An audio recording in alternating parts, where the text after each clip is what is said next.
Welcome to episode 58 of the Horror Double Bill, the podcast where each week we pair two movies to create something greater than the sum of their parts. I'm Craig Johnson, and this week we are exploring the world of the insane asylum, starting off with the oldest film we have covered to date, and our very first silent movie. This is The Cabinet of Dr. Caligari from 1920, which was directed by Robert Wiene. It stars Frederich Ferer, Conrad Veidt, Werner Krauss, and Lil Dagover. Then we follow this with something a little more recent, although it is still 25 years old. This is Session 9 from 2001, which was directed by Brad Anderson. It stars David Caruso, Peter Mullan, Stephen Gevedon, and Josh Lucas. Along the way, we'll be discussing the birth of the horror film, German Expressionist cinema, the life and career of Conrad Veidt, the true crime that inspires Session 9, the Danvers State Psychiatric Hospital, recovered memory syndrome, and much, much more. But before we do any of that though, I'd just like to mention the main sources that I've used in researching this week's episode, and as always, all sources used will be listed or linked in the show notes.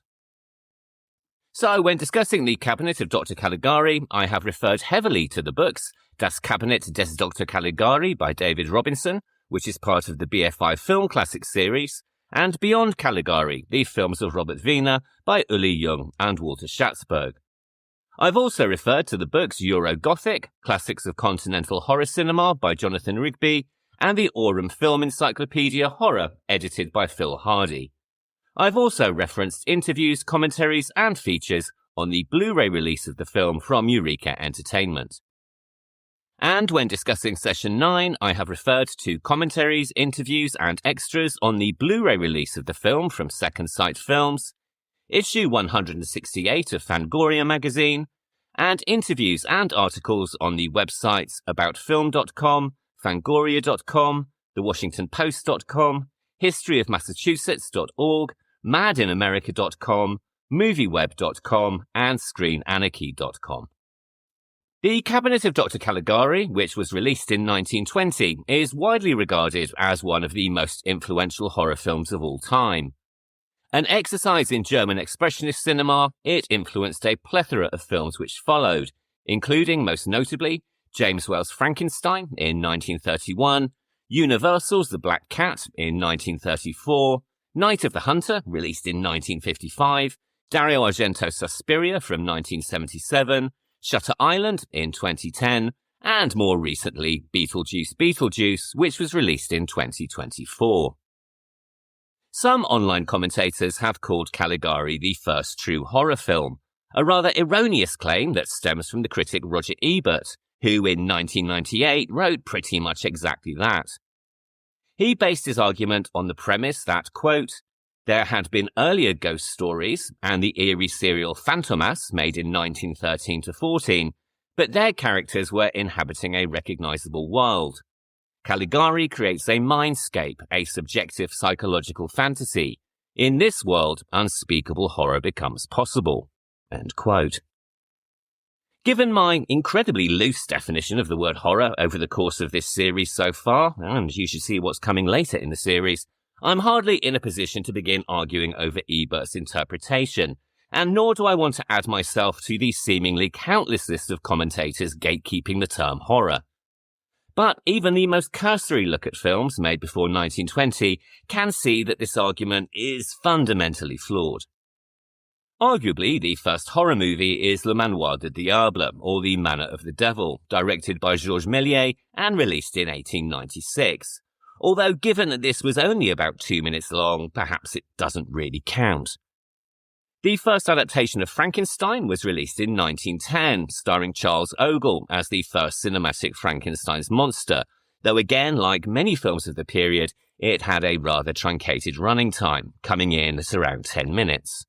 2 years later, the director Maurice Tourneur, the father of Jacques Tourneur, released a 15-minute version of Edgar Allan Poe's The System of Dr. Tarn and Professor Feather.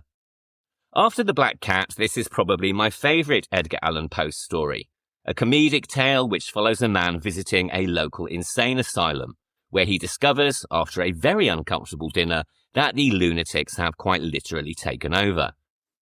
It's a story with which Caligari is sometimes compared and has been refilmed several times. But again, this version had a running time of only about 15 minutes. So with all of these shorts, one might argue that Caligari was the first horror feature, but this wasn't really the case either. Arguably, this was the 1913 movie The Student of Prague, again very loosely based on a story by Edgar Allan Poe, this time his tale of doppelgangers, guilt and conscience, called William Wilson. Running at 85 minutes long, it is in fact 11 minutes longer than Caligari, and it also marked the screen debut of the actor-director Paul Wegener, whose work probably acted as an influence on Caligari's writers, Hans Janowitz and Karl Mayer. The Student of Prague is possibly also the first German art film, establishing the use of chiaroscuro lighting and visual effects, and elevating cinema from its fairly sensationalist and perceived low-class origins. Its popularity also stimulated interest in the emerging field of psychoanalysis, which of course forms the basis of the Caligari story. Wegener would follow this with his monster movie Der Golem in 1915, and two follow-ups, 1917's The Golem and the Dancing Girl, and The Golem, How He Came Into the World, which was released in 1920, effectively creating, if not the world's first horror franchise, then at least the world's first horror trilogy.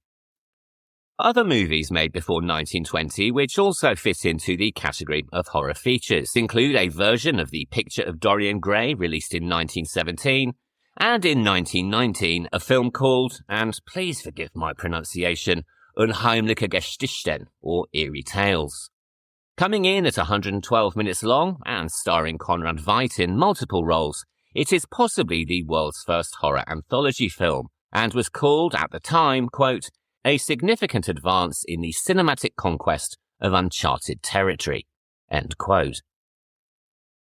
So the question is, why did Roger Ebert decide that Caligari should hold the honour that he gave it? He was certainly well read enough about cinema to know that it was certainly not the world's first horror film. Perhaps his argument lies in his words that Caligari takes place in a mindscape of subjective psychological fantasy, and here he certainly has a point. Because while it may not be the first horror feature film exactly, The Cabinet of Dr. Caligari is probably the world's first expressionist horror movie. It was also not so much a success as it was a phenomena, aided by a marketing campaign across Germany with posters and newspaper adverts focusing on the slogan, "You must become Caligari," which appears towards the end of the film. Was this the first example of a viral marketing campaign for a movie? Well, quite possibly. But even if not, it certainly did the job. Although box office receipts for the time are not readily available, it's fair to say that the film was a resounding success, both in Germany and in the US. In Berlin, the screenings at the prestigious Mama House Theatre were sold out for weeks, and it did equally well when it was released in the US in 1921. As such, it paved the way for many other influential films which followed, including F.W. Murnau's Nosferatu, released a year later in 1922. Though, as we discussed in a previous episode, the success of that film was significantly curtailed by a lawsuit brought by Dracula author Bram Stoker's widow in the very same year. So the impact of Caligari was certainly significant, not only at the box office, but also with the critics, who in Germany called it, among other things, quote, the most modern, most timely, and most daring film the world has ever seen, end quote. Meanwhile, another review, published the day after the film opened, declared, quote, yesterday the question of whether art is possible in film was finally settled. With Caligari, a new epoch in the assessment of cinema begins. A new yardstick must be found for something never previously seen, end quote. In the US, the film was compared favourably to Edgar Allan Poe, perhaps harking back to his story The System of Dr. Tar and Professor Feather, and Variety and the New York Times were particularly complimentary. It also, if this is to be believed, had a significant impact on the audience, with screenwriter Hans Janowitz later remembering that people groaned, screamed and fainted at the premiere. He went on to say, quote, when the picture ended, there was a stunned silence. Maya and I, standing at the back of the gallery, looked at each other. So, had it been a failure? Suddenly, this stunned silence was shattered by applause. Applause rising to a crescendo that broke into a thunderous outburst of fanatic calling and clapping, a raving audience shouting with joy and acclamation. Again, we looked at each other. Well, it's a success. End quote. The reason that I introduced that extract with some cynicism is that Janowitz is perhaps not the most reliable of narrators when it comes to the film. In fact, much of the production story behind Caligari is incredibly confusing, to say the least, with multiple voices claiming credit for its best aspects and apportioning blame for what they consider to be the worst. As we shall see, Janowitz in particular seems to have been rather fast and loose with some of his recollections, and trying to unravel the actual truth around the film's inspirations, and in particular its expressionist style, is, if we're honest, rather difficult. And this certainly wasn't helped by the publication of a 1947 analysis called From Caligari to Hitler by a writer called Siegfried Kracauer. This book posited a thesis, now widely discredited, that Caligari, and several films which followed, revealed a subconscious yearning among the German people for a strong authoritative leader, and symbolized autocratic tendencies inherent in the German system. As I say, it's been widely discredited, as has the document on which some of it was heavily based. This was an unpublished manuscript called Caligari, the Story of a Famous Story, written in 1939 by Caligari's screenwriter Janowitz, nearly 20 years after the film was released. If we're being generous, we can say that his memory after the fact was possibly somewhat clouded by the passage of time, though there have certainly been more than a few others who have speculated he was simply trying to stake his claim on the film's legacy and that he exaggerated the truth more than a little in order to do so. So, as mentioned, the screenplay was written by Hans Janowitz and Karl Mayr, and was the first screenplay that they wrote together. Janowitz, who had been born in Poděbrady, Bohemia, in 1890, spent much of his childhood in Prague, which he later said inspired the mysterious atmosphere of the film. Undoubtedly, a talented writer from a very early age, he had his first story published at the age of 17, became a theatre critic at the age of 18, and began writing plays and occasionally acting by the age of 22. One of his stage plays was called Prague Carnival Play, which again, according to him, contained the same sense of foreboding with which he would infuse his first screenplay. Prague Carnival Play was staged in 1913, and later Janowitz retrospectively claimed that around the same time he wrote this play, he witnessed an incident that would go on to inspire Caligari, or at least the character of Dr. Caligari that appears in the film.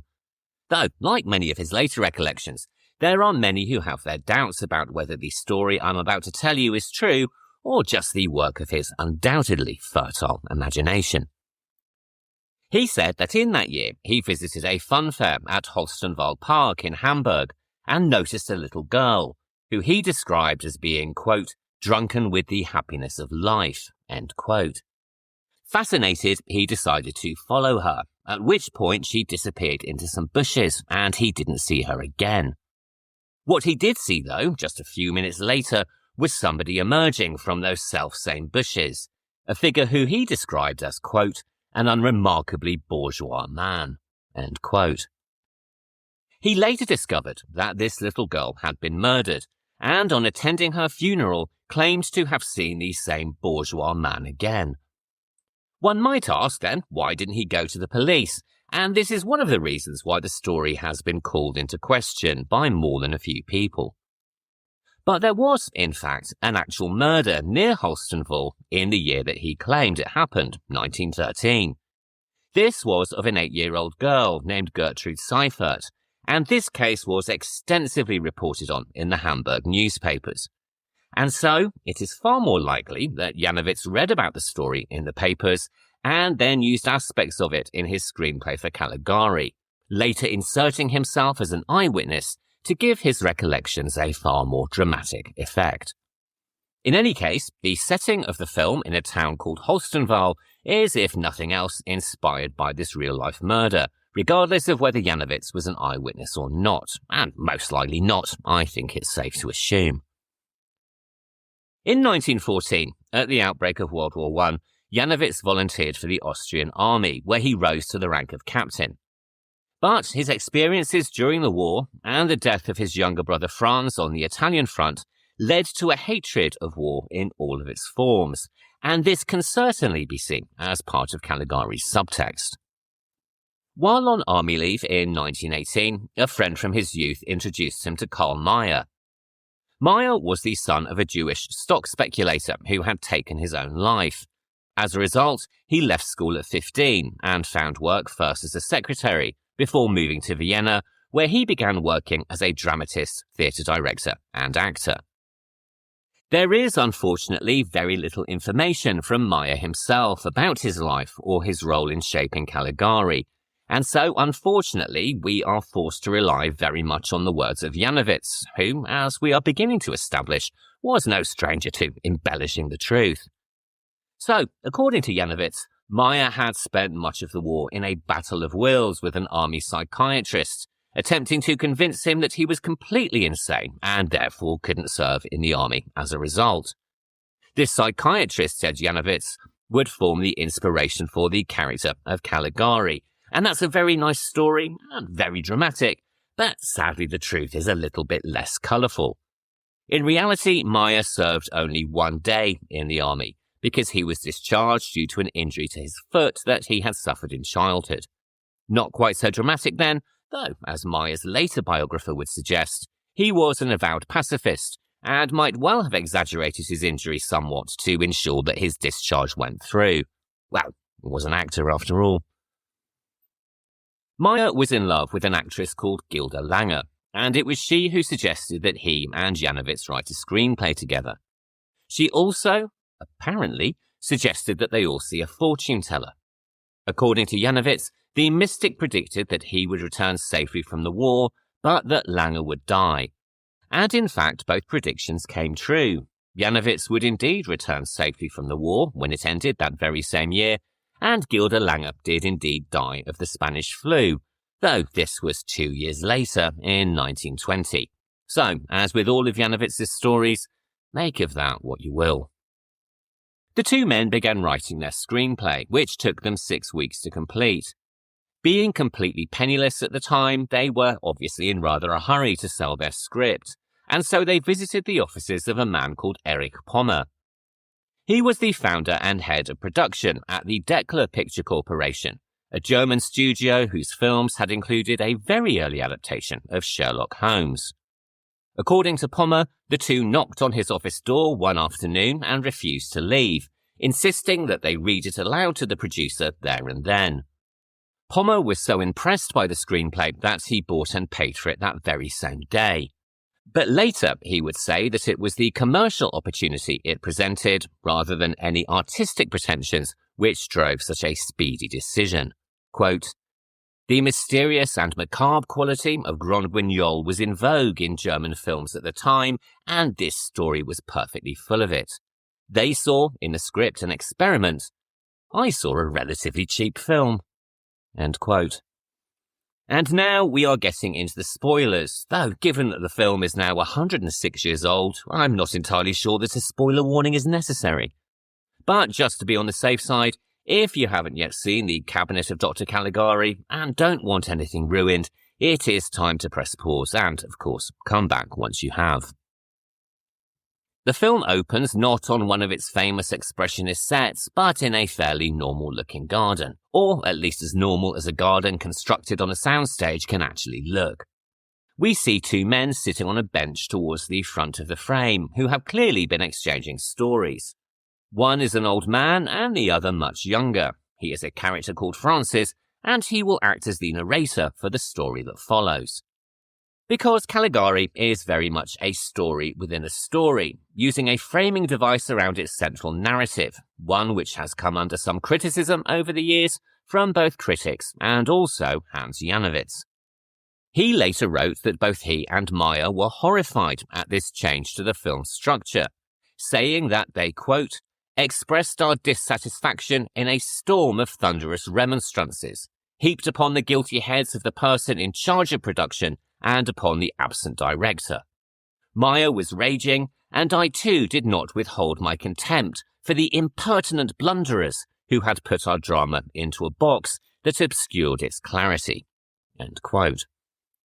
And he would later go even further, saying that the change was, quote unquote, an illicit violation and a raping of their work. This outrage became part of the legend of the movie, particularly when the book From Caligari to Hitler was released in 1947. In this, Janowitz and the book's author, Krakauer, argued that, without the framing story, the film would have been far more powerful and far more revealing. And given that, by this point, it was believed that no actual copies of the original script still existed, they clearly believed that the story and the outrage would continue on into the future. So it's rather fortunate then that in 1978 an actual copy of the original script came to light. This had been in the possession of the actor Werner Krauss, who plays Caligari in the film. Although Krauss had refused to let it out of his hands during his lifetime, after he died in 1959 it passed to his widow, who eventually sold it to the German Cinematheque Foundation in 1978, and they in turn published it in 1995. And wouldn't you know it, that script, which many believe was the original written by Janowitz and Meyer, typos and all, had a framing device all along. Admittedly, it wasn't the same as the one in the movie. In fact, if anything, it seems rather less interesting. In this version, Francis still tells his story in flashback from the terrace of a large house in the country where he and his wife Jane are now happily married and entertaining guests. There's also an epilogue, again set in the same location, and to be honest, it all seems rather pedestrian and safe compared to the one that we see in the final version. Certainly, this discovery makes a lie of Janowitz's accusation that the director, Robert Wiene, had ruined his film by closing it off with a framing device. There'd always been one in the screenplay. It's just that in the final version, the nature of the frame is something very different and, as I've mentioned, in my opinion, certainly more effective. Robert Wiene was not the first director attached to the movie. It was originally going to be directed by Fritz Lang, who would go on to make the German classics Dr. Mabuse the Gambler in 1922, Metropolis in 1927, and the serial killer movie M in 1931, to name just a few. But Lang was taken off the project to work on a movie called The Spiders, and directing duties fell to Robert Wiene instead. Wiene had already made close to 40 films by the time he took over on Caligari, including comedies, melodramas, and tragedies.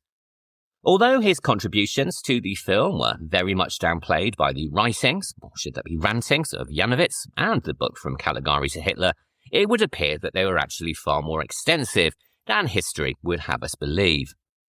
What Janowitz perpetuated was a myth that he and Meyer gave Decla Studios a screenplay that represented all of the greatest aspects of the film, and that Wiene simply shot exactly what they had written, bar the opening and the epilogue, of course. But, as David Robinson points out in his analysis of the film for the BFI Film Classic series, he must have contributed a great deal. Much of the screenplay was impractical, and it underwent extensive changes, not just in terms of what was actually achievable at the time, but also in terms of making the story more coherent and allowing it to flow more effectively. For one thing, the original story was very much set in Germany of the time, complete with telephones and electric lights.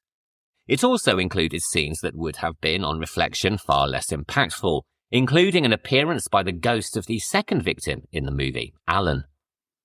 But again, of course, we wouldn't know this had the screenplay not turned up in 1978, and this is something that Janowitz couldn't possibly have predicted would happen. Should have gone back to that fortune teller, possibly. But anyway, back to the garden. Francis and his older companion are sitting on a bench when a mysterious and ethereal woman in white passes by, her eyes raised to the heavens and seemingly in some kind of trance. Francis tells his companion that this woman is his fiancée, and then begins to explain that the two have endured horrible experiences in their past, circumstances that took place in the mountainside town of Holstenval. We now flash back to that very town, and it is here that we are introduced to the film's defining characteristic. This is, of course, the expressionist sets that are painted on canvas, with the town and its various locations suggested by distorted and stretched imagery as opposed to anything remotely naturalistic. It will come as no surprise at all that Janowitz later asserted that this too was a direction that he and Meyer had written into their script, and it will also come as no surprise to discover that no, this wasn't true either. Not that he was the only person who tried to take credit for what has given the film its longevity. Producer Erich Pommer later claimed that it was he who decided on the design of the film with 3 designers at Dekla, which would have been rather more believable had he actually gotten all of their names correct. And the fact that, by the time the film went into production, Pommer was no longer the head of production doesn't really help his case very much either. A far more believable account comes from Dekla designer Hermann Worm, who credits a designer called Walter Reimann with coming up with the design, and the new head of production at Dekla, Rudolf Meinhardt, with actually sanctioning it. And as many have pointed out, his argument immediately has more credence because, unlike Pommer and Janowitz, Worm takes none of the credit for himself and instead gives it to somebody else. According to him, Meinhardt handed him the script in front of Wiene, and he then spent the night working with his team on ideas. Quote, "Finally, Reimann, whose paintings followed the technique of the Expressionist artists, won me round to his opinion that the theme called for an Expressionist style in decor, costume, acting, and direction." Worm, Reimann, and fellow designer Walter Rohrig spent the rest of the night drawing sketches and proposals, which they presented the next day to Meinhardt and Wiene. Wiene was immediately taken with them, while Meinhardt wanted a little bit of time to think it all over. The next day, though, he agreed to the proposal, though once again this seems to have been more on commercial grounds than it was on artistic ones. Quote, "He wanted the style and the production to appear crazy as could be. The film would then be a success as a sensation, regardless of whether the press turned out negative or positive. Whether the critics killed it or praised it as art, either way, the experiment would be in profit." End quote.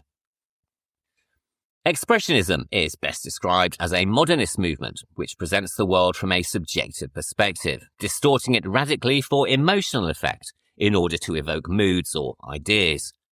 Using distorted forms, exaggeration, and intense colours, it is very much the expression of somebody's internal subjective experience as opposed to objective and realistic depiction of people, nature, or places.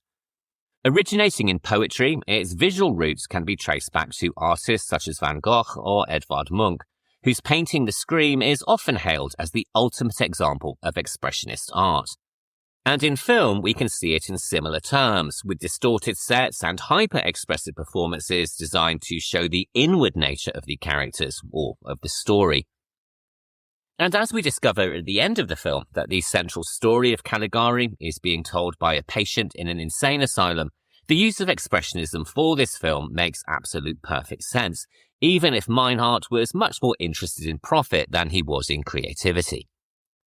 And so we come to the town of Holstenval, which is painted on a canvas cloth in the background, its distorted houses twisting into the mountainside.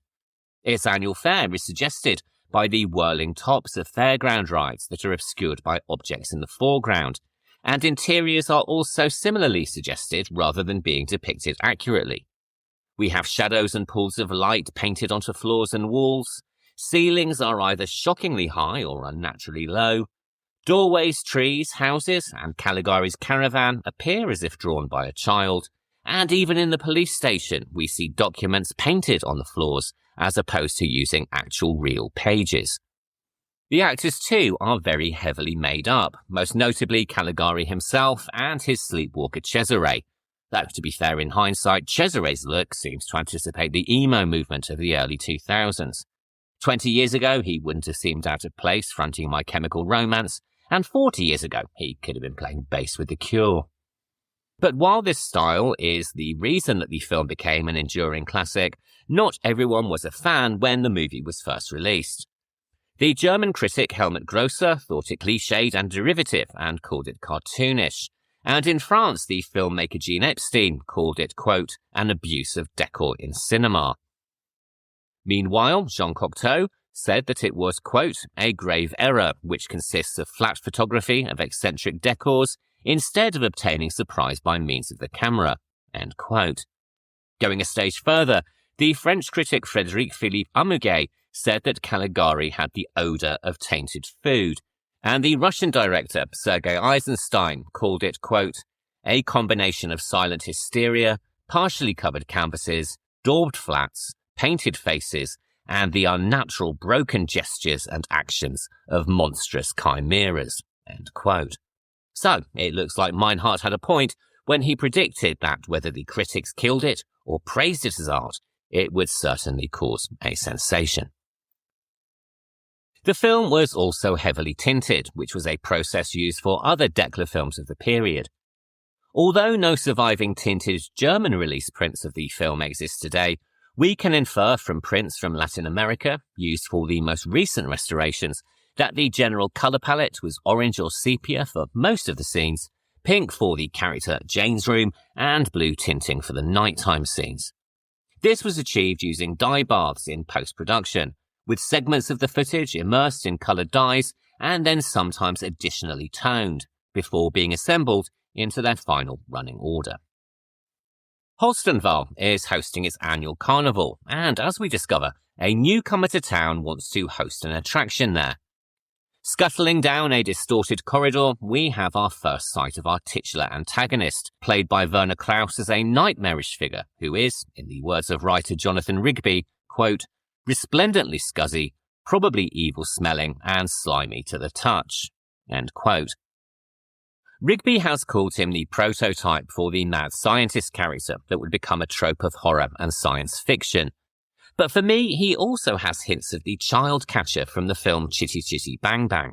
I've got no idea why, he resembles him not at all, and he moves in a very different fashion, scuttling as opposed to prancing, but the malignant aura is there nonetheless. He is played by Werner Krauss, who would go on to become one of Germany's leading theatre performers, earning the nickname the Man of 1,000 Faces, though, as we all know, that was actually Lon Chaney. However, there is unfortunately also far more to his story than that.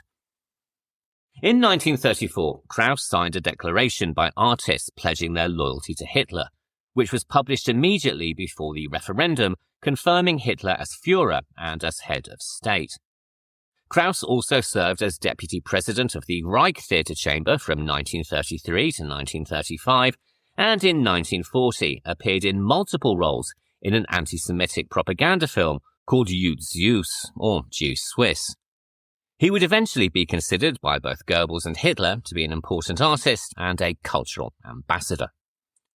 So, as we can see, his biography tells us that he was anti-Semitic and a supporter of and collaborator with the Third Reich.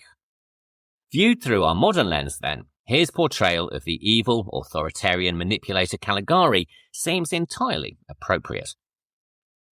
After the war, he was expelled from Austria, banned from performing on stage and film in Germany, and ordered to undergo a denazification program before he returned to Austria in 1948. Eventually, he was considered, quote-unquote, rehabilitated enough that it was deemed appropriate for him to return to acting, though a stage performance in Berlin in 1950 was met with significant protests. He made 2 more films in 1950 and 1955 and appeared in a TV role in 1958 before dying in Vienna in relative obscurity in 1959 at the age of 75. But back to the movie. Caligari visits the local council offices to obtain a permit for the fair. And just like the other sets in the film, the council offices are suggested rather than shown, this time by an elevated seat on which a rather supercilious official perches. And in this scene we learn 2 things. Firstly, that the attraction Caligari wants to stage at the carnival involves a somnambulist or sleepwalker, and secondly, that the supercilious official probably doesn't have long for this world. When he barks orders at Caligari to wait, sit down, and otherwise belittles him, it is quite clear from the doctor's reactions that he is less than amused. It therefore comes as no surprise when, in a scene set the very next day, we discover that the official has been brutally murdered, stabbed with a mysterious and very distinctive blade. At this stage, we might have met the Doctor, but we haven't yet met the main attraction of Caligari's sideshow. However, all of this changes when we follow our hero Francis and his good friend Alan as they visit the fair and are tempted inside. Perched on a stage is a wooden box, which is, of course, the cabinet of the title, which Caligari opens to expose the star of the show, a somnambulist or sleepwalker named Cesare, who we learn has been asleep for the entire 23 years of his young life. Dressed in tight-fitting black clothing, his face painted deathly white and his eyes circled in black, he appears to be a combination of a terrifying mime and a death's head. And when Caligari wakes him with the line, "Awaken for a moment from your dark night," the camera remains on his face for an unbelievably long time. First, his nostrils gradually begin to flare, and his facial muscles begin to twitch, and then he finally opens his eyes and stares directly into the camera, giving us one of the most enduring images from early horror cinema. Cesare is played by the German actor Conrad Veidt, who was born in 1893 in Berlin. When he was only 7 years old, his only sibling, his brother Karl, died of scarlet fever, and 2 years later, his father Philip fell ill, requiring heart surgery. Knowing that the family could not afford to pay the fees that accompanied the surgery, the doctor charged only what they could comfortably pay. And impressed by the surgeon's skill and his kindness, Veidt initially vowed to, quote, "model my life on the man who saved my father's life," end quote, something that he planned to do by becoming a surgeon. But sadly for his early ambitions, he didn't do well academically and became discouraged by the amount of study necessary to move into a medical career. However, fortunately for filmgoers, a year before he graduated, without a diploma, he appeared in a school play and decided to pursue a career in acting, much to his father's disapproval, as he considered actors to be outcasts of society. Saving up as much as he could, he began to visit the theatre, and then, in late 1912, at age 19, he met a stagehand who introduced him to an actor called Albert Blumenreich, who agreed to give Veidt acting lessons. He took 10 such lessons before he auditioned for the theatre and film director Max Reinhardt, who offered him a contract as an extra in his theatre for a salary of 50 marks a month, and that would very roughly be the equivalent of around £230 or €330 today. In 1914, at the start of the First World War, Veidt enlisted in the Imperial German Army, and in 1915 was sent to the Eastern Front. Here, he contracted jaundice and pneumonia and was sent to recuperate. While recuperating, he received a letter from his then-girlfriend, who told him that she had found work at a front theatre, entertaining the troops when they weren't fighting in the trenches. As Veidt's health prohibited him from continuing with his military service, the army allowed him to join the theatre to help entertain the troops, and he was then given a full discharge from the military in January 1916. From here, he returned to Berlin and rejoined the Deutsches Theatre, where he played a small role as a priest, which earned him his first rave review. And this review gives us not only an idea of Veidt's emerging talent, but also the perception of film at the time, as the critic hoped that God would keep him away from cinema for the good of his career. This, of course, was not to be the case, and he made his first screen appearance in 1917 in a film called The Path of Death. In the same year, he made his first film with Robert Wiene, playing an Indian mystic in a film called Fear. Further roles followed, including, as we've mentioned, multiple characters in the 1919 anthology film Eerie Tales. I'm not going to risk trying the German pronunciation twice. Cesare is both terrifying and tragic, and is possibly the earliest example of a great movie stereotype, that of the tragic monster. The most famous is, of course, the Frankenstein monster, but other examples include Larry Talbot in 1941's The Wolfman, Irina in Cat People, released in 1942, and Seth Brundle in Cronenberg's 1986 remake of The Fly. More recently, we've seen Nikki in this year's runaway hit Obsession, and one can actually see some parallels between her character and that of Cesare, both held under a hypnotic spell or wish of a male figure and helpless as they commit atrocities that they would never have done of their own volition. Cesare's internal horror at his situation is apparent from the very moment he opens his eyes, and more still when he is called upon by Caligari to predict the future for members of his audience. Francis and Alan are first in the queue, and Alan decides to ask what must be the most foolish question that one could ever ask a psychic. How long is he going to live? This, of course, is reputedly the same question that Gilda Langer asked that psychic several years before, but while she died of Spanish flu some 2 years later, Cesare's answer to Alan promises a much faster death. "Until dawn tomorrow," he replies, a line that is delivered with a great sense of sadness as opposed to anything else. Alan's reaction is similarly one of great emotion, which isn't that surprising given the context. He laughs hysterically and must be accompanied from the attraction by Francis, while other members of the audience rush forward to have their fortunes told by the strange and tragic Harlequin. Quite why they have this response, given what's just happened, is anybody's guess. But let's be honest, it was a pretty dumb question to ask a psychic to begin with. I mean, would you want to know? Of course, Cesare's prediction proves to be correct. After Francis and Alan walk through the town, during which we learn they are both competing for the affections of a young girl called Jane, Alan is killed in the night by a mysterious intruder. This is depicted through some masterful shadow play cast along the wall of Alan's bedroom, together with a momentary and quite brilliant shot of Alan's hands reaching out in self-defense. Sadly, it does him no good at all, and he is stabbed with a knife that links his killing to that of the town clerk the previous night. The next day, Francis is told of his friend's death by his housekeeper and takes the rather unusual step of going to see Alan's mangled body himself. We also see exactly how the killer made his entrance. The small window high in the wall has been broken through, and its frame is now a jumble of pieces. Recalling the prophecy of the night before, Francis begins investigating Alan's murder, enlisting the help of Jane's father, Dr. Olson, and the two obtain permission from the rather ludicrous local police, giant fake moustaches and all, to investigate both Caligari and Cesare. This leads to an initial confrontation with Caligari, who raises Cesare from his now horizontal cabinet to feed him and prove that he is, in fact, fast asleep. However, their quite accurate suspicions are thrown off track following another murder attempt at Holstenval.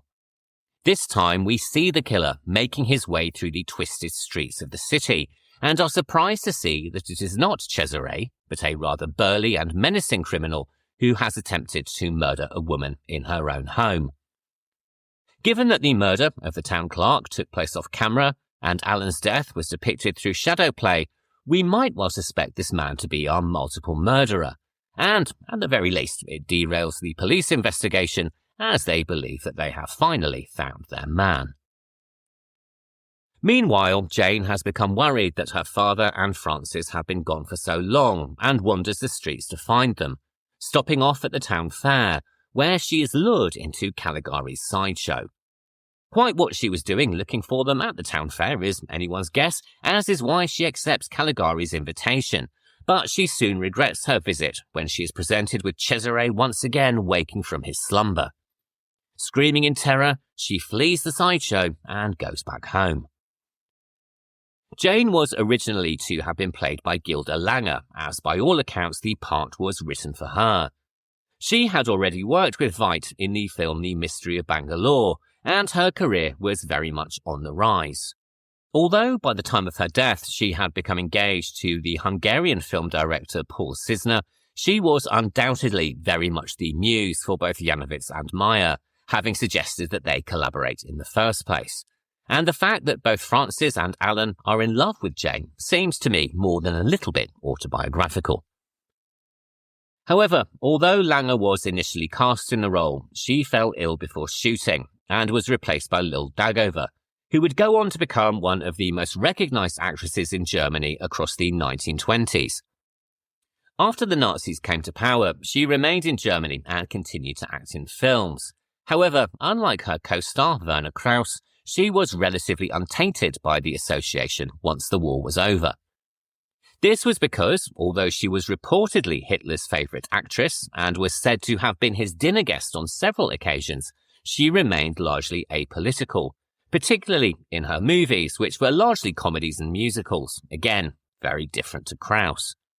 And so, although her presence and her movies were certainly used as pro-Germany propaganda, once the war was over, she was able to continue her career, which she did into the 1970s.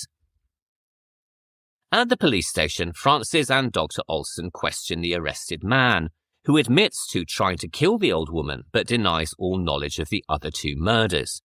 And this is enough for Francis, who decides once again that Caligari and Cesare know far more than they are letting on. Not that Cesare can let on anything much, but I think you get my point. Situating himself outside Caligari's distorted caravan, he spies through the window to see the doctor asleep in a chair and Cesare asleep in his cabinet once more. What he doesn't know, though, is that the figure in the cabinet is not Cesare at all, but a dummy, and the real Cesare, under Caligari's orders, is making his way to Jane's. Slithering along the walls like a shadow, he breaks into Jane's room through a window, in a scene that we will later see echoed in James Whale's Frankenstein. But as he creeps towards the slumbering Jane with his knife drawn, something inside him, either conscience or attraction, seems to break through the mind control that Caligari clearly exerts over him. Instead of killing her, he lifts her from the bed and carries her across the rooftops and then through the deserted streets of the city. These scenes provide some of the most enduring images of the film and are again something that we will see 11 years later in Frankenstein. Observed by some town people who give chase, he drops Jane in the middle of the street and is then pursued across the mountainside, where he loses his footing and plummets to his death. With Jane now safely at home, the police alert Francis to what has happened, and Caligari's hoax with the dummy is revealed. In the ensuing chaos, the doctor makes good his escape, but is pursued by Francis. I'm not really sure where anyone else is at this point. They chase each other over several hills until the doctor makes his way into the local asylum. Francis follows him in and, losing sight of his target, asks one of the orderlies if they have an escaped patient who matches the doctor's description. They say they haven't, but suggest that Francis see the director of the asylum who might be able to help.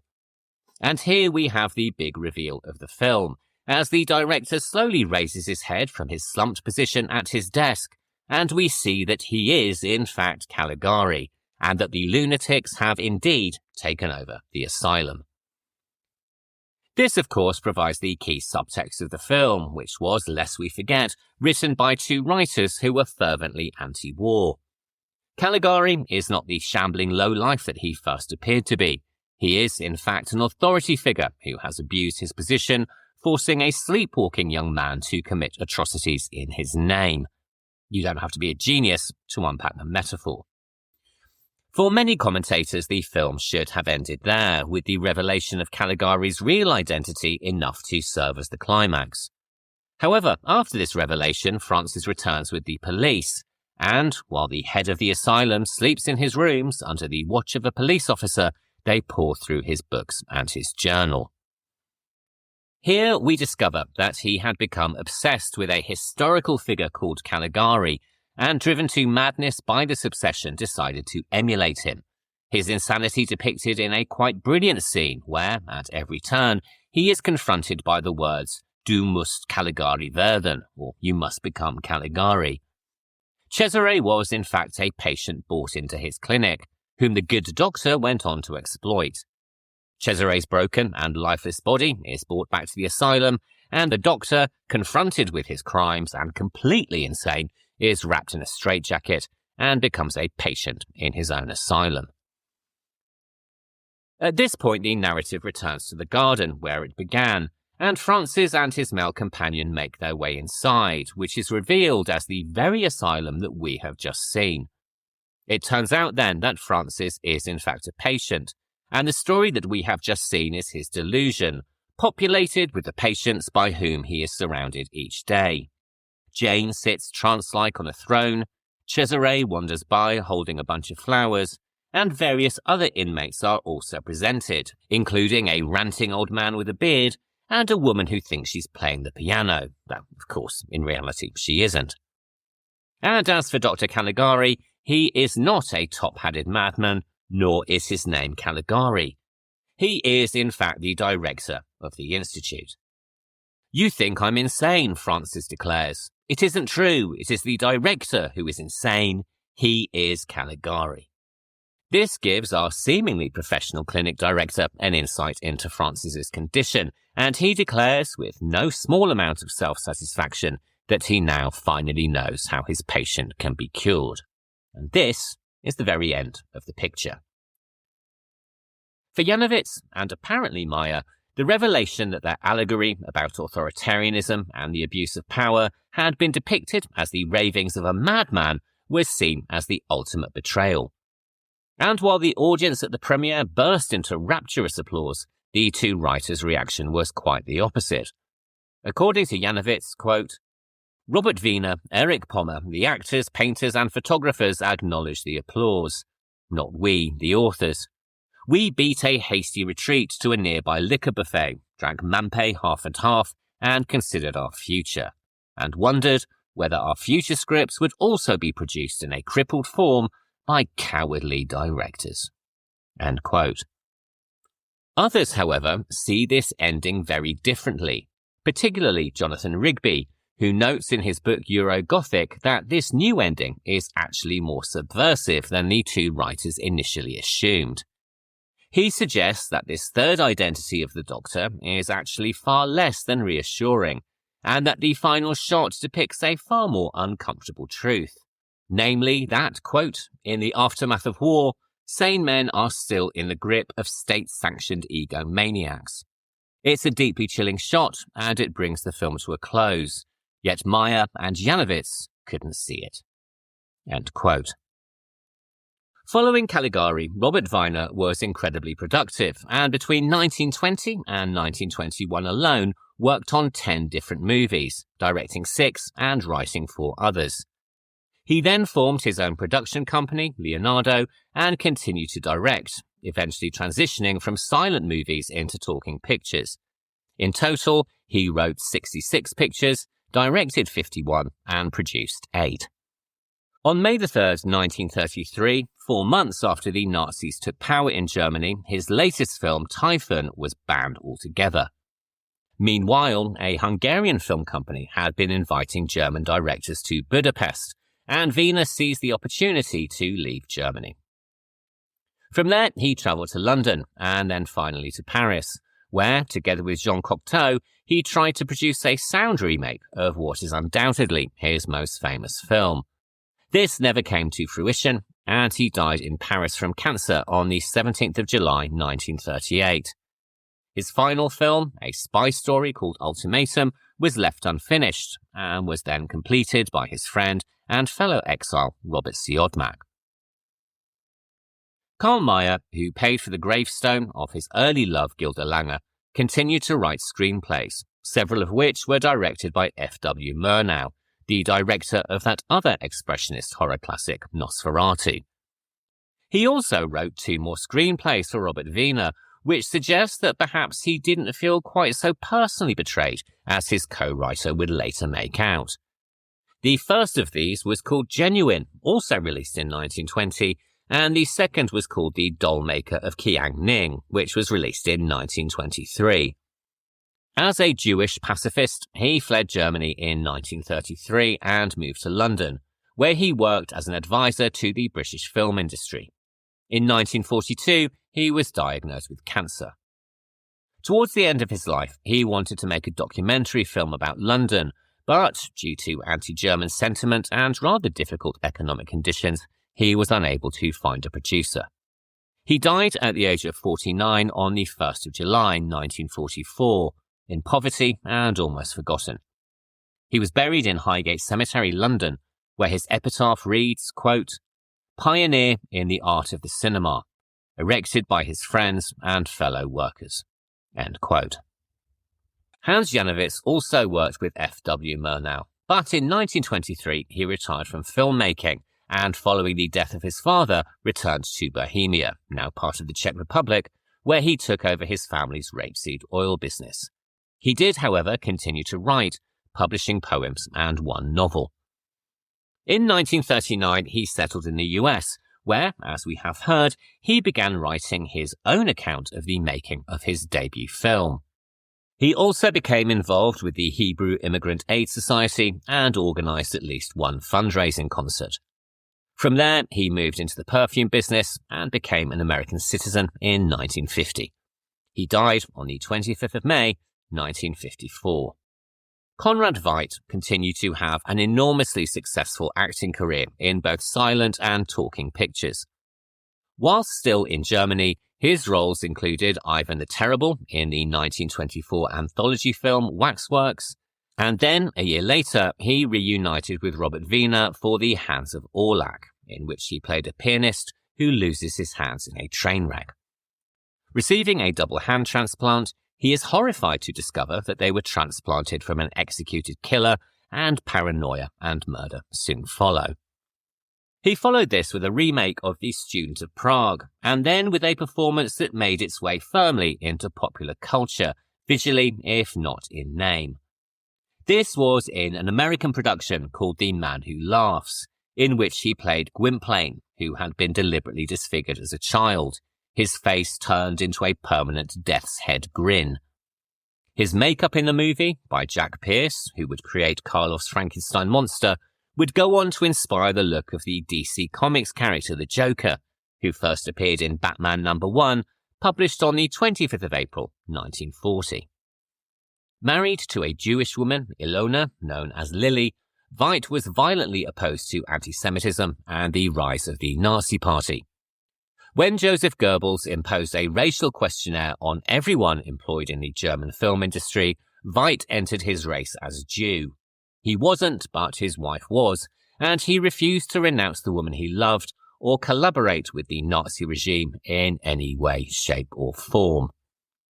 Goebbels declared that he would never act in Germany again, and Veidt was placed under house arrest, only being released after diplomatic intervention from the British government. He and Lily emigrated to England, where he initially appeared in 2 films, The Wandering Jew in 1933 and Ute Seuss in 1934. As you will remember, Werner Krauss appeared in an anti-Semitic version of this latter story. However, the version filmed in the UK was quite the opposite.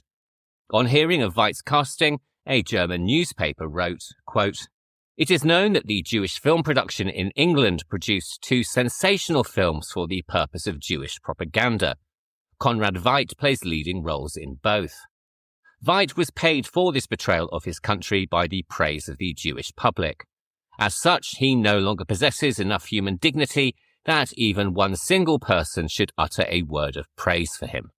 End quote. He was naturalised as a British subject on the 25th of February 1939, by which point he was multilingual, speaking German, French and English. As we mentioned last week, he starred in the 1939 film The Spy in Black for Michael Powell, with whom he made 2 further movies, Contraband in 1940 and The Thief of Baghdad, which was released in the same year. During Christmas 1940, he purchased 2,000 £1 tins filled with sweets, 2,000 packages of chocolate, and 1,000 envelopes containing gifts of British currency. These were distributed to children sheltering in the London Underground to escape from the Blitz. One air raid shelter official was so moved by the gesture that he personally wrote to Veidt to express his gratitude. Quote, "It is significant to note that, as far as is known to me, you are the only member of the theatrical profession who had the thought to send Christmas presents to the London children." End quote. In 1941, he and Lily went to Hollywood to support the British effort to make American films that might persuade the still neutral and isolationist United States to join the war against the Nazis. Realizing that, with his background, Hollywood would most likely typecast him in Nazi roles, Veidt had it written into his contract that they always had to be depicted as villains. It was during this period that he appeared in 1942's Casablanca, which, outside of horror circles at least, is the role for which he is best known. But he was far less than happy with the roles he was being offered. His final performance, released after his death, was playing yet another Nazi in the 1943 film Above Suspicion, of which his wife Lily's nephew would later say, quote, "The fact that he wanted to leave Hollywood had nothing to do with anything but his disgust at the parts offered him, which were mainly Nazis. In Above Suspicion, he is at some rally, and when, at the end, everyone goes Heil, he just very casually half lifts his right hand, more in a wave than a salute, and with an ironic smile on his face, which to me embodies his feelings." End quote. Conrad Veidt died of a heart attack on the 3rd of April 1943, while playing golf at the Riviera Country Club in Los Angeles. He left behind a legacy not only of classic performances, of which Cesare is just one example, but also that of a man who was generous, caring, and committed to opposing fascism until his very last days. And now we go from one asylum to another, the Danvers State Psychiatric Hospital in Massachusetts. This served not only as the setting for our second movie of the week, Session 9, but it was also the inspiration for H.P. Lovecraft's Arkham Sanatorium in his story The Thing on the Doorstep, and so, by extension, it also served as the inspiration for Arkham Asylum in Batman. And Batman seems to be cropping up a bit this week, which is rather appropriate, given that in Session 9 the hospital building is described as being shaped like a bat, with the male patients housed in one wing, the females in another, and both connected by a body of shared facilities running down the middle. This metaphor, of course, gives us decidedly gothic and uncanny overtones, but in truth the building was designed in this way for a far more positive purpose. The Danvers Hospital was built to a design advocated by an American psychiatrist called Thomas Story Kirkbride, and was based on his theories regarding the healing of the mentally ill, in which environment, exposure to natural light, and air circulation were all crucial. His design principle was incredibly popular through the 19th century, and many hospitals were built to his model, though by the 20th century this had very much changed. The economic pressures of maintaining such huge buildings, as well as disputes around Kirkbride's theories, led to newer facilities being designed according to very different principles. Interestingly, though, at least one other hospital built on Kirkbride's model has also appeared in cinema. This is the Oregon State Hospital in the state's capital city of Salem, which was used as the location for One Flew Over the Cuckoo's Nest, released in 1975. Occupying over 500 acres, the Danvers State Hospital was built on a hilltop known variously as Porter Hill, Dodges Hill, or Haythorne Hill, the latter because it had once been occupied by Judge John Haythorne, who had presided over the Salem witch trials. A rural and out-of-the-way location with commanding views of the city of Boston, 18 miles to the south, it was originally called the State Lunatic Asylum at Danvers, and was a self-sustaining facility with all necessary amenities available on site. Taking 4 years to build and costing approximately $1.5 million, roughly $50 million today, the hospital opened on May 1st, 1878, and the first patients arrived 12 days later on May 13th. At its peak, the facility had 40 buildings, with an intended capacity of 500 patients. To be self-sufficient in the wintertime, most of the buildings were connected by a labyrinthian system of tunnels, some of which form the setting for the most overtly frightening moments in Session 9. Originally seen as a success, over time the hospital expanded to include a training program for nurses and a pathological research laboratory. By 1900, Danvers employed 125 people and had treated more than 9,500 patients. It was highly significant for its groundbreaking role in the treatment of the mentally ill, including an advanced occupational therapy program and a refusal to use physical restraints, emphasizing curing patients rather than keeping them locked away. However, it soon became the victim of its own success, and overcrowding became a significant problem. By as early as 1885, the facility was home to 788 patients, and this is something that was reported on in the annual report of the trustees in that very year. Quote, "The number of patients sent here has for a considerable time been too large, and the increase continues to exceed all relief from removals. The crowded condition of the hospital was not provided for in its design or construction." End quote.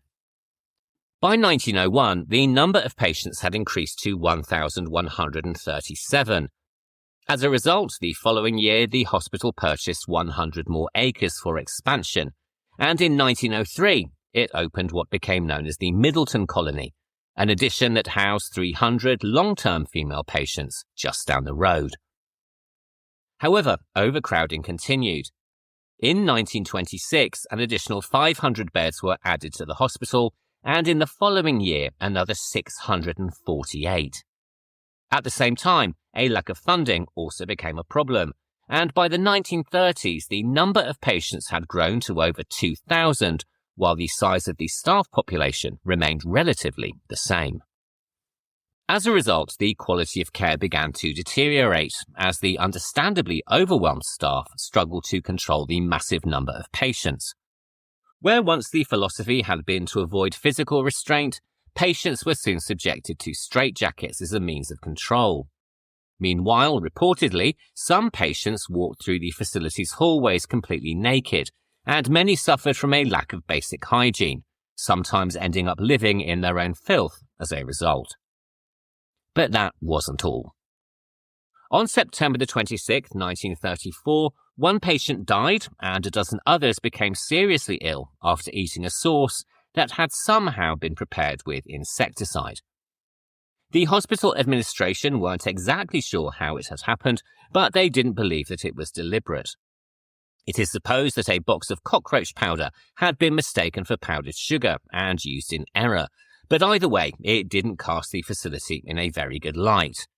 In fact, a report at the time found that, since its opening, a total of 400 patients had died at Danvers from causes other than natural. Needless to say, a statewide investigation of the care provided in such facilities was very quickly launched. At around the same time, new breakthroughs in the care of the mentally ill began to be implemented. These included insulin coma therapy, where patients received daily or near-daily insulin injections to drop their blood sugar sufficiently to cause 2-hour comas.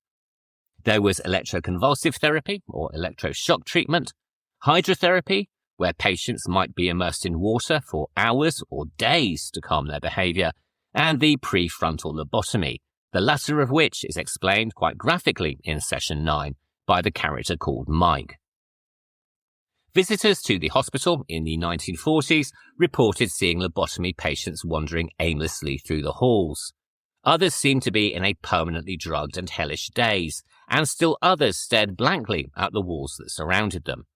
They also seemed to be confined to the hospital and unable to leave, and it's been suggested that some were possibly held at the facility against their own will.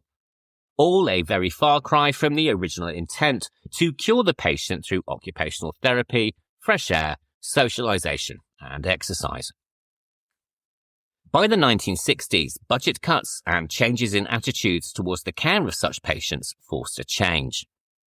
Portions of the hospital began to be closed down in 1969, and by 1985, most of the hospital had ceased operations, hastened by the policies of then-President Ronald Reagan, who cut federal funding, with spending decisions devolved to individual states.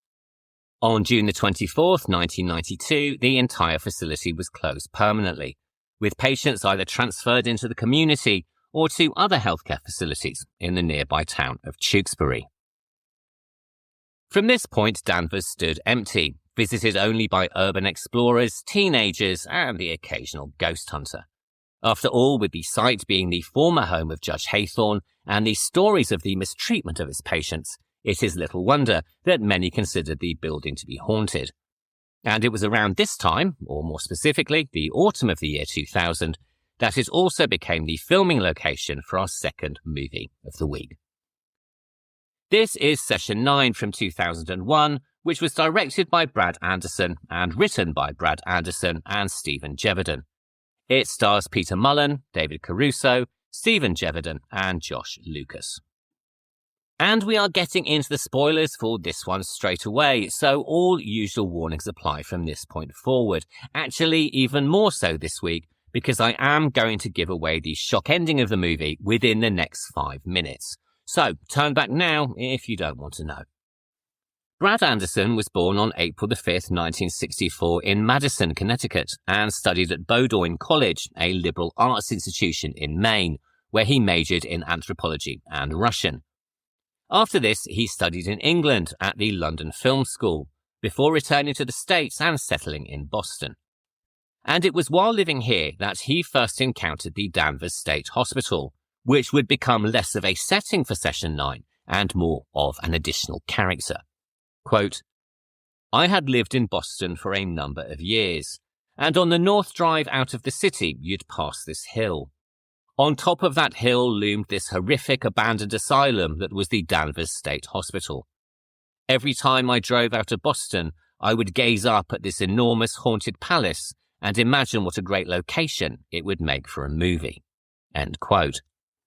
The idea stayed with him for years, even as he was directing his first 2 films, which were, in sharp contrast, romantic comedies. By now, he was living in New York and had reunited with an old college friend, Stephen Gevedon, who had been working as a film production assistant and also an actor. At a Christmas party in 1999, the two began talking about making a film together, and as they both loved horror movies, it seemed the perfect genre for them to work with. Being completely honest, the late 1990s were not really the best time for horror, or certainly not the best time for adult, thoughtful horror that emphasized dread more than jump scares. The J-horror explosion was still a couple of years away, the Blair Witch Project wouldn't be released until the tail end of the decade, and so the average horror fan was stuck with relatively predictable, safe and formulaic horror, forced to seek out occasional gems on home video as an escape from generic mediocrity. Scream might have revitalized the horror genre with its postmodern meta-commentary, but its success had led to a glut of films that Anderson has described as being teen thrillers, going on to say that they were more like a series of jolts wallpapered with an MTV soundtrack than they were anything else. And so what he and Gevedon wanted to do was to subvert the genre and go in the opposite direction. But first, they wanted to visit the building that had fascinated Anderson for years, the Danvers Psychiatric Hospital. And so, reaching out online to a group of urban explorers, one weekend they returned to Boston, climbed over the fences that had been erected to keep people out, and snuck inside, entering through the very tunnels that we see in the film. As Anderson would later recall to Rue Morgue magazine, quote, we spent the entire day exploring, going through the deserted patients' wings, searching the eerie tunnels and visiting the old hospital on campus. We occasionally creeped each other out, but gathered all this fertile material for a screenplay. When we came back to New York, Steve and I started jamming on a story that would take place entirely at Danvers. We wanted to shoot at one location because we knew that, if we were going to do the film, it would have to be done economically. By utilizing Danvers, we already had a built-in set and wouldn't have to construct anything. All the rooms, hallways and corridors would become our sets, saving a lot of money. So the script was precisely tailored to that location, with specific parts of Danvers in mind. End quote. Gevedon would later say that elements of their exploration made their way into the script, old files that had been scattered across storerooms and hallways, commitment papers belonging to patients, and of course the very same tunnels through which they had entered the building. They decided that their story would be about a crew of workers, hired to clear the hospital of asbestos, and that it would be a slow-burn, character-driven story with a growing sense of unease and dread. Needless to say, the workers, managed by a character called Gordon, eventually begin to regret joining the project, as slowly a horrifying truth begins to emerge. Because Danvers wasn't the only Bostonian element in the story. Another tale from the city would also serve as inspiration for the film, and particularly the revelation that arrives at the end. In August 1995, an insurance executive called Richard Rosenthal was arrested after he followed a couple home and tried to engage them in a driveway conversation about gun control. The couple called the police, who, on arriving, found Rosenthal's 4-month-old daughter, fortunately alive and well, in the back of his car, along with a plastic bag full of bloodied men's clothing. Investigating his suburban Boston home, they then discovered the body of his 34-year-old wife, Laura, who had been killed with a butcher knife, her face pummeled with a rock, and, rather grim bit coming up now, her organs cut out and placed on an 18-inch stake in the garden. According to newspaper reports of the time, he had killed her after she scolded him for having overcooked pasta, though other reports suggest that he lost control after she had burnt his dinner on the stove. According to Brad Anderson, quote, "He then experienced a complete break in his psyche, and for the rest of the week continued to get up each morning, take a shower, and go to work, as this mutilated body lay in an upstairs bedroom. He was eventually caught, but had no memory of what he had done. The whole notion of a guy who'd committed this horrendous crime and had somehow consciously or subconsciously sublimated the reality of it and maintained a normal existence was fascinating to us. That case provided the genesis for Gordon, a seemingly good husband and father, barely struggling to make ends meet, who is ultimately revealed to be a monster." End quote. And indeed, this is what happens by the end of the movie, as the leader of the cleanup crew, Gordon, is revealed to have killed his wife and child and then experienced a total psychotic break, eventually turning on and killing his work colleagues while simultaneously having no recollection of what he has done. The character of Gordon was originally to have been played by Gevedon, or at least that was what Gevedon had initially wanted, though, as he later joked, as a typical actor, he always wants to play the lead in everything. But this would have meant that the other members of the cleanup crew would have been much younger, swerving the film back towards the teen horror subgenre they were trying to avoid. In addition, a younger cast would not have imbued the film with the existential dread and hopelessness that they were looking for. As Gevedon put it in an interview on the Second Sight Blu-ray release of the movie, quote, "An existential crisis is kind of funny when you're 25, but it's not funny anymore when you're 50 and there's nowhere left to go." End quote. Their original vision was that Gordon should be a blue-collar, working-class Bostonian who was physically imposing, with the idea that he would initially appear to be a gentle giant. With this in mind, Anderson had originally approached John C. Reilly for the role, and when that didn't work out, Vincent D'Onofrio. So, as you can see, the character went through numerous iterations before they decided on the Gordon that we see in the final film.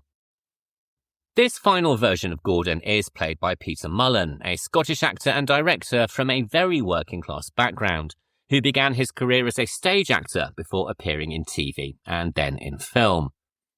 His film roles up to this point had included Riff Raff in 1991, Shallow Grave in 1994, Braveheart in 1995, and Trainspotting in 1996. In 1998, he reunited with Ken Loach, the director of Riff Raff, for the acclaimed drama My Name is Joe, in which he played a recovering alcoholic who falls in love with a health visitor. This role won Mullan the Best Actor award at the 1998 Cannes Film Festival, and in the same year he wrote and directed his directorial feature debut, a black comedy called Orphans, which won the Grand Prize at the 1999 Paris Film Festival, as well as multiple awards in Venice.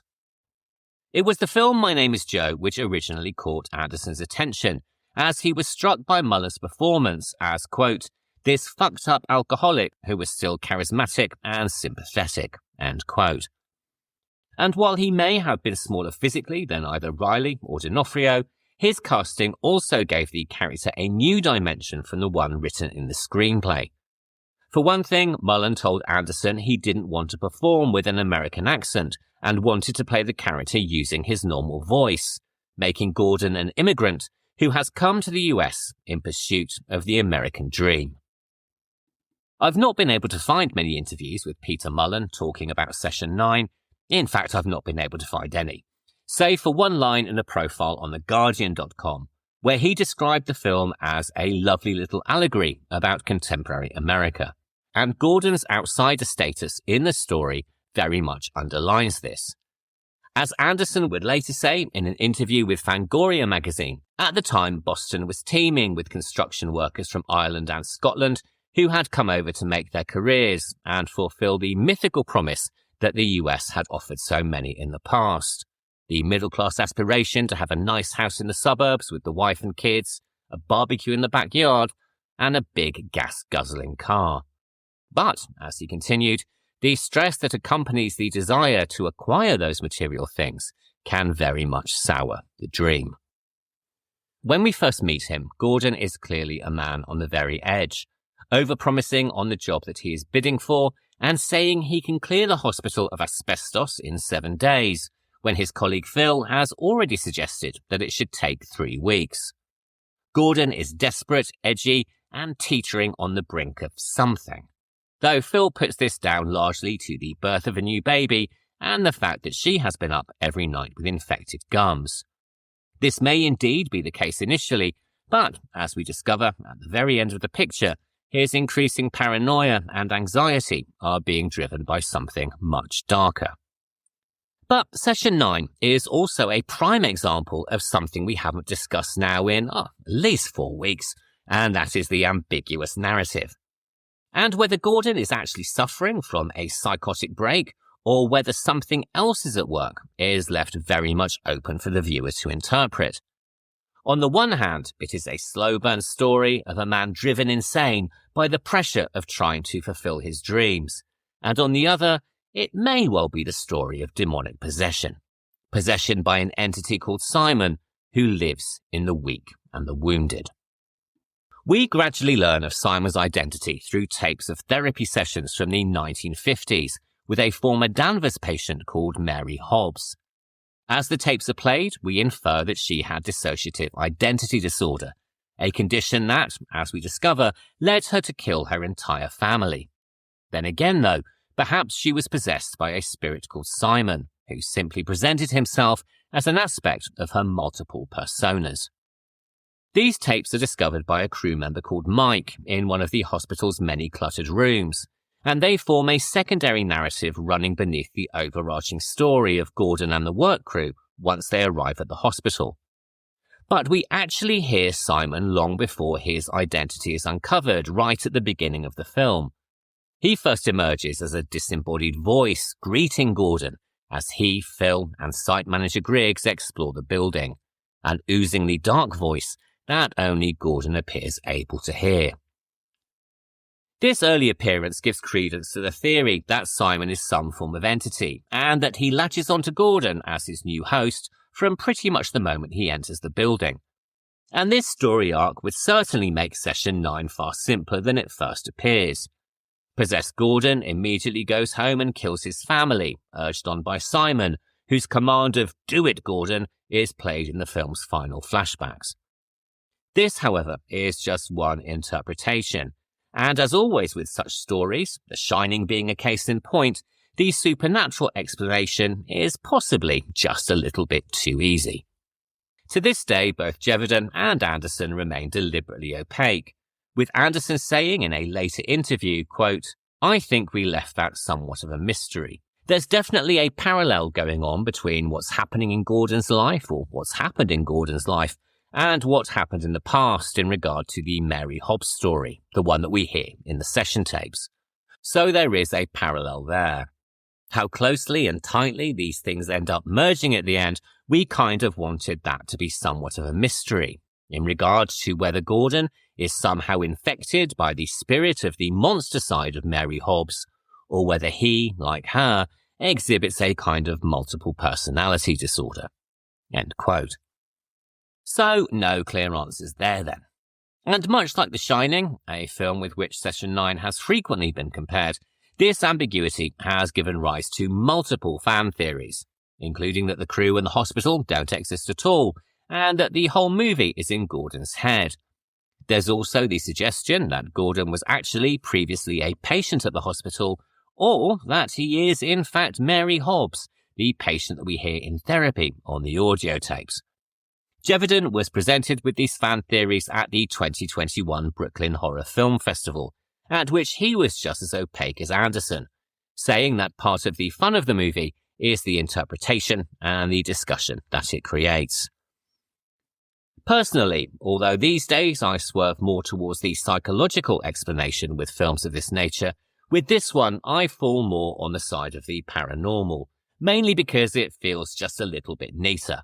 But while I certainly don't think that Gordon is Mary Hobbs, the girl from the 1950s, I will admit that some of the other theories do have some merit, if you don't pull at them too hard, anyway.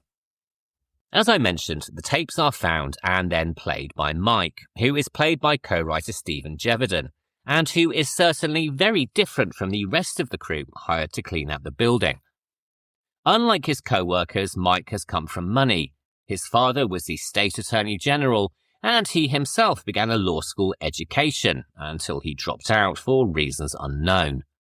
According to Gevedon, he joined the work crew as a form of reverse snobbery, wanting to find something true and honest among the company of real working men.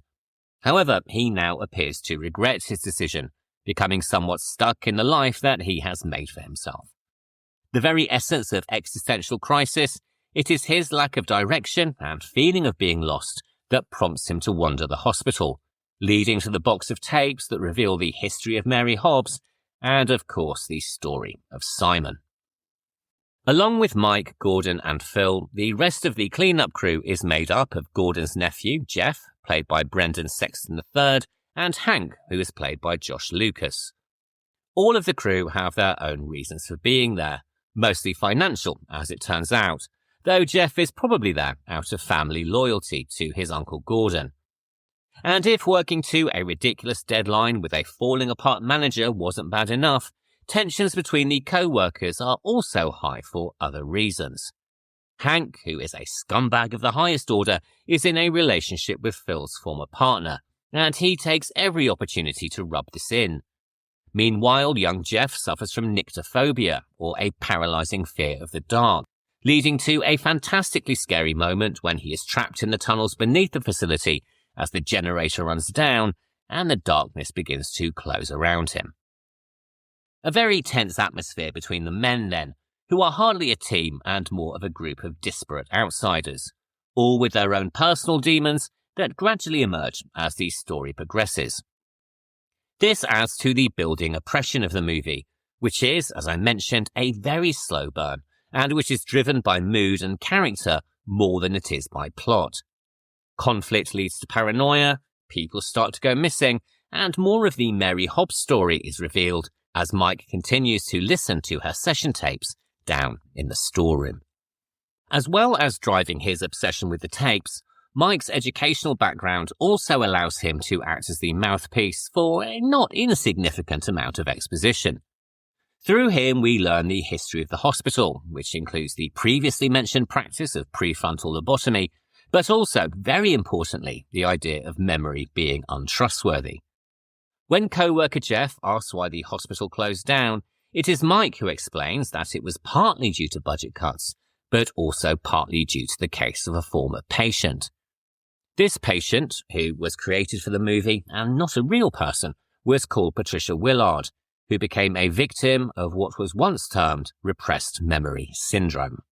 Repressed memory syndrome is, or was, a highly controversial psychiatric phenomena derived from psychoanalytic theory. It was based on the now widely discredited idea that deep-seated trauma can be repressed as a form of defense mechanism, protecting an individual from painful experiences and memories of actual events. As many of you will know, and as is described in the movie, this actually became a major issue in the 1980s and 1990s, leading to what has now become known as the Satanic Panic. A central text of this movement was a now discredited book called Michelle Remembers, written by a Canadian psychiatrist called Lawrence Pazder, with and about a patient of his called Michelle Smith. The book made extremely lurid claims that Smith had been abused as a child as part of satanic ritual abuse, the facts of which were uncovered during a reported 600 hours of hypnotic therapy. The allegations included that Smith was allegedly tortured, sexually assaulted, locked in cages, and witnessed human sacrifice. All of this reportedly took place over the course of just 1 year, culminating in an 81-day ritual where Satan himself was summoned until Smith was saved by the intervention of Jesus, the Virgin Mary, and the Archangel Michael, who conveniently removed all of her physical scarring and also blocked her memories until the time was right for them to be revealed. All of this sounds ludicrous now, and in fact for many it did at the time, but the book received extensive promotion from the likes of Oprah Winfrey, Geraldo Rivera, and the TV show 2020, and it became a foundational text for the supposed benefits of recovered memory therapy. Following its publication and all of the publicity, several landmark cases developed, and people were actually imprisoned based on supposed revelations from such therapies. Bizarrely, given that Michelle Remembers was very quickly and publicly discredited, Pazder became seen as an expert and was brought in to consult on several legal cases, including the notorious McMartin preschool trial. This became one of the longest and most expensive cases in American history, lasting for 7 years and resulting in no convictions after a preschool in Manhattan Beach was charged with hundreds of acts of sexual abuse against children in their care. Perhaps the worst thing about this phenomenon, aside from the egregious fact that people were actually convicted and imprisoned, was that the alleged victims did not so much recover memories as have them implanted by overzealous therapists who were determined to find something and so framed their questions in a certain way. In some cases, the patients, many of whom were children, began to believe their own stories, resulting in actual trauma after the fact as they realized what they had done, and others were simply pressured into lying. In the case of the McMartin school, one of the children, now grown into an adult, retracted their accusations entirely, saying, quote, "Never did anyone do anything to me, and I never saw them doing anything. I said a lot of things that didn't happen. I lied. Any time I would give them an answer they didn't like, they would ask again and encourage me to give them the answer they were looking for. I felt uncomfortable and a little ashamed that I was being dishonest. But at the same time, being the type of person I was, whatever my parents wanted me to do, I would do." End quote. Perhaps the best summation of the phenomenon can be found in a letter written to the California Supreme Court by a psychologist called Richard McNally, which stated, quote, "The notion that traumatic events can be repressed and later recovered is the most pernicious bit of folklore ever to infect psychology and psychiatry. It has provided the theoretical basis for recovered memory therapy, the worst catastrophe to befall the mental health field since the lobotomy era." End quote. Lawrence Pazder, the man who arguably kicked off the whole satanic panic phenomenon with his book Michelle Remembers, died on March 5th, 2004. Despite the fact that numerous investigations found no evidence at all to support the claims in his book, in fact found evidence to the contrary, there are still a terrifyingly large number of people who take what was written in it as absolute fact. And you only have to recall the recent QAnon conspiracies to see that his work, and those of others in his field, had a far-reaching and incredibly damaging effect. Incidentally, he also married his patient, Michelle Smith, around the time of the book's publication, which probably tells you all you need to know about the professional ethics of the man, just in case you hadn't formed that conclusion already. This, of course, is all very similar to the story that Mike tells about the fictional Danvers case of Patricia Willard, but its place here is not just an opportunity to reflect on the dark past of psychiatry in America or the horrors of the satanic panic. The idea of repressed memory is, of course, central to what happens to Gordon, as he represses the memory of the crime he commits off-camera near the beginning of the movie, the murder of his wife, child, and presumably the family dog. Mike's demonstration of the lobotomy procedure in the same scene also serves a dual purpose. Once again, it is a critique of the historic approaches to mental illness and forms part of the history of Danvers, as it was one of the institutions where it was first introduced in real life. But this technique is also the one that Gordon uses first on employee Hank when he goes treasure hunting in the cellars, and then later upon the hapless Craig McManus, who is called in to help out at the last minute, only to be met with a metal pick in his eye socket for his troubles. McManus, incidentally, is played in a cameo by independent director Larry Fessenden, who we spoke about briefly in episode 22 when we covered the film The Sacrament. The character of Phil is played by David Caruso, who had appeared in the hit series NYPD Blue and who would, after Session 9, go on to achieve a significant amount of fame thanks to his role in CSI Miami. Much like Peter Mullan, he was not the first choice for the role, as the part was originally offered to and accepted by Paul Giamatti, until a scheduling conflict meant that he had to withdraw. Caruso was brought in at the very last minute, arriving pretty much the day before filming began, joining the project because he was compelled by the quality of the script and the idea of doing a horror movie that would be filmed in an incredibly naturalistic way. Quote, "When you read the script, you knew it wasn't a slasher picture, but a psychological journey.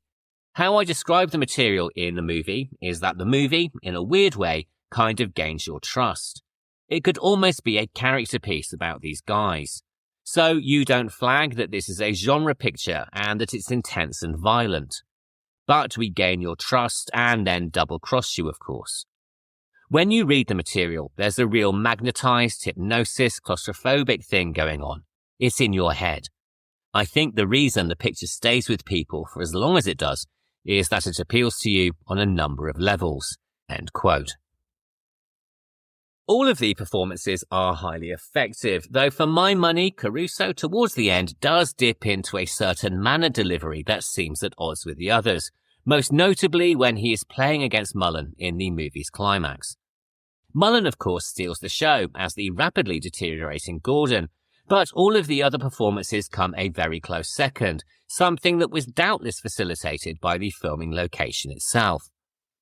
As I mentioned at the start of the episode, Danvers almost becomes an additional character, and Anderson has said that the atmosphere of the setting imbued the actors with something that he couldn't possibly have done as a director. Caruso agreed with him, saying that it was a place that none of the cast or crew ever got comfortable in, and that it was always scary. Quote, "It's a rough environment, but I mean, it's on the film, you can see it. They didn't have to dress any sets or anything. All that stuff was already there. The federal government walked away from it 30 years ago, and it was a terrifying location." End quote. Peter Mullan certainly used the setting to help with his performance, with Anderson recalling, quote, "Sometimes just to get into the spirit of the character and to get that haunted feeling, he would walk off while we were setting up the lights and just walk into one of the old patients' rooms that they call seclusions and just sort of rest his cheek against the paint-chipped wall and let the spirit of the place fill him." End quote. Even then, that was about as far as he would go. Anderson later recalled Mullan observing that most of the cast and crew stuck closely together for the duration of filming, something quite unusual for a film set, which gives you an idea of the oppressive and terrifying nature of the building itself. Filmed with an estimated budget of $1.5 million, it was shot in digital and was one of the first features to be filmed this way. Expertly photographed by cinematographer Uta Brysovitz, the camera creeps uneasily around the building, capturing the strangely beautiful corruption of the hospital, turning at 180-degree angles, picking up shards of light behind Mike as he finds the storeroom containing Mary's hidden tapes, and emphasizing the beams of the work crew's torches as they explore the darkness of the various rooms and corridors. There is also a particularly beautiful shot of the building surrounded by mist, nudging the film into the realms of the Gothic and strangely reminiscent of the 1970s horror movie The Legend of Hell House, And there's also a brilliantly unnerving view down a corridor filled with gloved hazmat suits, which one almost expects to reach out and grab Jeff as he passes by, much as in Roman Polanski's Repulsion. Unfortunately, though, there was almost a case of life imitating art. While filming the chase scenes in the tunnels where Hank receives his lobotomy, Brysowitz ran into a medical cart that had been abandoned, and a metal spike missed puncturing her eyeball by millimeters, damaging her eye socket instead. Quite a lucky escape. Aside from the actors and the setting itself, the other star of the movie is the impressive sound design, which is perhaps not surprising given that part of the narrative is revealed through the taped therapy sessions of Mary Hobbs. Every sound, from noises in the building to the squeal of a windscreen wiper, is designed to jangle the nerves, while the various voices of Mary's different personalities, Princess, Billy, and Simon, linger long after the film has ended. Meanwhile, the score, composed by the Climax Golden Twins, is less music and more an arrangement of discordant sounds, and interestingly, it also formed part of the writing process, as well as being added in post-production once filming was finished. The Climax Golden Twins are Rob Millis, Jeffrey Taylor, and Scott Colburn, and Millis had been friends with Gevedon at college, and he was very much an admirer of their experimental music. Based on their early work, Gevedon approached them before the writing process was over, as he felt that their musique concrete and abstract sounds would be perfect for the film. He and Anderson actually listened to their music while writing the screenplay, and the musicians were also surprised to find that, when the rough cut of the film was delivered, Anderson had already inserted some of their earlier works. As they discuss on the second sight Blu-ray of the film, their compositional approach was guided by playing with distorted sounds, tapes pulled through reel-to-reel tape recorders, nails thrown across the floor and amplified, and even, at one point, sounds and voices recorded through air ducts, with the metallic echoes creating distortions that they then distorted even further.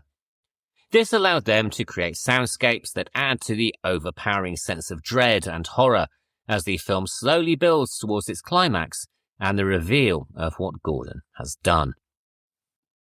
Session 9 premiered at the Fantasia International Film Festival on July the 31st, 2001, and then opened, appropriately enough, in Boston, Massachusetts on August the 8th of the same year. It ended its theatrical run on October the 18th, earning $378,000 in the US and $1.2 million in the overseas market, where it was generally far better received. Given that it didn't recoup its budget, financially it was considered a failure, and initial reviews were also somewhat mixed. Some were very positive. The LA Times called it, quote, so effective that its sense of uncertainty lingers long after the theatre lights have gone up, end quote. While the San Francisco Examiner praised its internalized approach to horror, saying, quote, there are no ghosts or zombies or chainsaw-wielding maniacs, just shadows, strange images, and half-seen clues, end quote. Others, though, were not so sure. The New York Times praised the performances and the authentic dialogue, but criticized the pacing and the conclusion, a thought that was also shared by Variety, who wrote, quote, while it works up a nervously eerie paranoia, it finally doesn't know what to do with what it sets up, end quote. It was really when it was released on home video in 2002 that the film began to gain more traction, with word of mouth spreading among horror fans who praised its unsettling atmosphere and bleak psychological horror. Over time, it developed a significant following, which only grew even further during the pandemic of 2020. Viewers who discovered it during that time on Netflix added to the growing legion of fans, and also posited their own theories as to its ending and narrative ambiguity. While some may not enjoy its oblique open-endedness, I have to say I am not one of them. In any case, the open ending is certainly preferable to the ending that nearly was. In the original filming script, an additional character inhabited the asylum, a former patient who was to act as a red herring and also provide subjective camera viewpoints. At the end of the film, the original plan was to have this character emerge from their hiding place and bludgeon Gordon to death with a flashlight, psychotic rage, self-defense, or possibly an act of justice, depending on your point of view. These scenes were all filmed and edited into the final cut, but at early test screenings, this character was mistaken for Mary Hobbs. And this is despite the fact that Mary Hobbs in the photos we see was white and this character was a black woman. But then again, I guess if modern viewers think Gordon is actually Mary Hobbs, perhaps this isn't so far-fetched. In any case, this confusion cluttered the movie, and so Anderson cut the scenes altogether, something which I think gives us a far more effective film. Quite recently, Anderson and Gevedon contemplated making a sequel, or more accurately, a prequel, which would have been called Session 1. This was to be the story of Mary Hobbs, and would have been, according to Anderson, quote, a portrait of madness through the eyes and lens of that little girl in the late 50s and early 60s. So it was kind of a cool premise. We did a lot of work on it, but this is how it went down. We did it before we talked to the powers that be at Focus Features, which now owns the intellectual property for Session 9, whether they knew it or not at the time. We wrote a pretty solid treatment for the script and we were really excited about it. We had some producers that were really interested in doing it and even financing it, and we would have done it run and gun, just like we did the original. The problem is, we then went to Focus and said, we want to do this movie, and it's a prequel to Session 9. It's one of your movies, even if you don't know about it. Next thing you know, we get correspondence from the lawyer saying, well, you can't do that. We own the property, and we don't normally allow filmmakers to make sequels or prequels to our movies. And we were like, well, we made the movie, you know what I mean? We just want to make a cool film based on the movie that you made with us 18 years ago. And what it boiled down to was that, on purely legal terms, they just decided they didn't want to move forward with it, and that we couldn't do it. End quote. Frustrating, to say the least. But regardless of how you feel about this, and I'm certainly irritated, perhaps we should all be relieved about something else that nearly happened and then didn't. At an early stage in Session 9's production, the then backers and distributors USA Films, who eventually merged with Focus Films in the early 2000s, initially suggested some ideas designed to bring in the youth market to watch the movie. One of these was a pop music soundtrack instead of the Climax Golden Twins, which fortunately never went ahead, and the other was that they also suggested that one of the crew be played by Kid Rock. And now that would have been truly horrifying. Brad Anderson follows Session 9 with 2004's The Machinist, a psychological horror film starring Christian Bale that he said was heavily inspired by the Cabinet of Dr. Caligari. After this came 9 more features, including 2008's Trans-Siberian starring Woody Harrelson, 2010's apocalyptic thriller Vanishing on 7th Street, 2013's The Call, and Stonehurst Asylum, released in 2014, which was loosely based on Edgar Allan Poe's story The System of Dr. Tarr and Professor Feather. See, it all comes together eventually, doesn't it? His most recent film was 2025's Worldbreaker, starring Luke Evans and Milla Jovovich. He has also worked extensively in TV, including The Wire, Masters of Horror, Fear Itself, Boardwalk Empire, and multiple episodes of the cult sci-fi series Fringe. His most recent project was directing 2 episodes of the series I Will Find You, starring Sam Worthington, which was released on Netflix earlier this year. The Danvers Psychiatric Hospital did not stay empty for long. In 2005, it was bought by a development company, and many of the buildings were demolished to be replaced by luxury apartments. Progress, huh? Some of the buildings still remain, as does the cemetery, but the fact that so little of the historic structure was preserved was met with widespread criticism, particularly as some of the buildings were placed on the National Register of Historic Places. As one member of the Danvers Archive Centre wrote, quote, "The failure to protect and adaptively reuse this grand exterior is a monumental blot in the annals of Massachusetts preservation. What might have been a dignified transformation of a magnificent structure, which was originally built to serve the best intentions, but at times lost its way through human frailty, now is a mere ghost of itself. And we and our progeny are the losers." End quote. The Cabinet of Dr. Caligari and Session 9 are, of course, both films that take place, to a lesser or greater extent, in psychiatric facilities, and both also deal with the frailties of the human mind. In the first, we are presented with a narrative that turns out to be the delusion of a hospital patient, and in the second, we witness the catastrophic consequences of the actions of a man possibly suffering from dissociative identity disorder. One is an allegory for the horrors of the First World War, and the other a story of the pressures of trying to achieve the American dream. Together, they remind us that we should never truly trust the images with which we are first presented, either in cinema or indeed these days in life, as often beneath the surface lies a truth that is far darker than we could possibly begin to imagine. Next week, we move away from the confines of the asylum and explore two stories about damsels in distress, one from France and the other from the USA. Our first film is Fascination, directed by the master of erotically charged art house horror Jean Rollin and released in 1979. This stars Brigitte Lahaye, Franck Amai, Franny Magier and Jean-Marie Lemaire. We then follow this with the more recent Strange Darling from 2023, which was written and directed by J.T. Molnar. This stars Willa Fitzgerald, Carl Gallner, Egg Begley Jr. and Barbara Hershey. If you've enjoyed this episode, please remember to rate, review and subscribe wherever you listen to podcasts. And remember, you can email the Horror Double Bill at gmail.com and follow our Instagram, the Horror Double Bill. So I'll be back next Sunday for the discussion, and until then, thank you very much for listening and have a really great week.